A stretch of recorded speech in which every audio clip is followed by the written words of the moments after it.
Majoring in philosophy, is it a death sentence for your career? Let's ask some of my former students.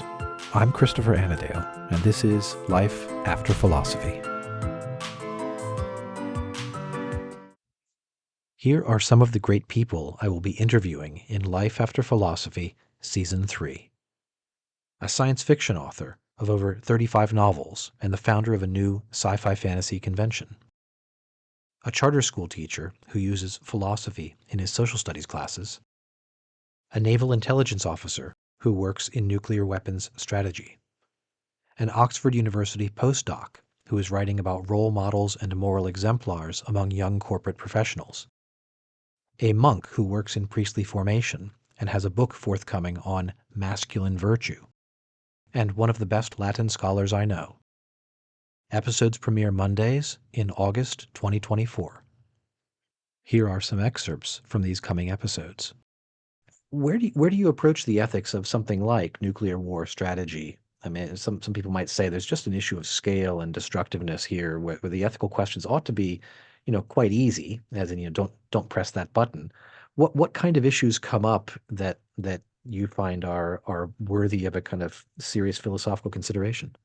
Sure. So I think one of the things that I've learned over the process of both from an academic perspective of looking at nuclear war and then actually working with Strategic Command when I was part of DIA, for example, and Strategic Command deals almost exclusively with the use of our ICBMs and nuclear weapons. So that's the more practical side of things.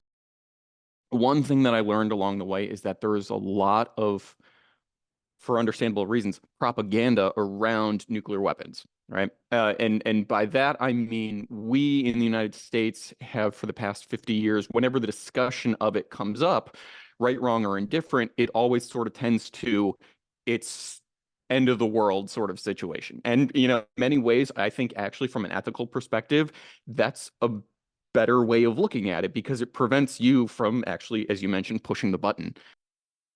I guess my suggestion, if you were going to go into philosophy, is do it if you really, really love philosophy. And I will have to tell you, as a kind of a caveat here, I was a terrible student. I got mostly, well, B's and C's, dropped a few classes and took me an extra semester to graduate and stuff, just because I was so dead set on not doing anything anybody told me to do, which was my own kind of psychological issues. And it makes it difficult to get through an academic program when you're like, screw you, you can't make me do this, because you kind of have to do what they're telling you to do. It's called libertarian personality disorder. Yes, yeah, kind of autistic and oppositional defiant, and extremely analytical at the same time.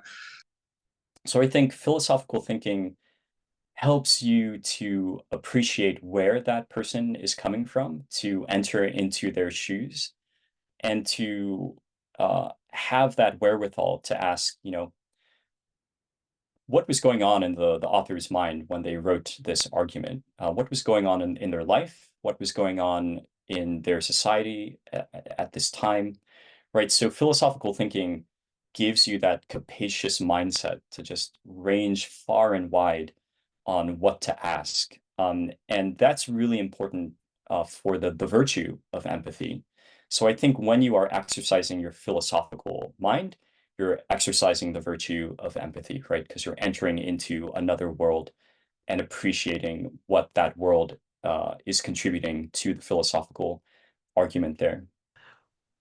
For people who are not students in your school, what's your sort of pitch about the value of philosophy? The reason why it's worth taking seriously, worth paying attention to, worth putting your phone away for, and engaging in the serious study of, even doing the difficult work of not taking the easy way out with the Chat GPT.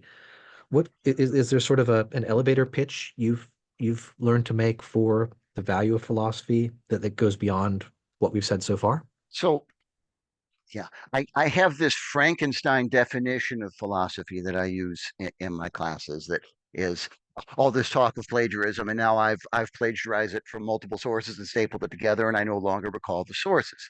But the the definition I use is philosophy is a love of wisdom that inspires us to pursue rational answers to big questions so that we may live and die well.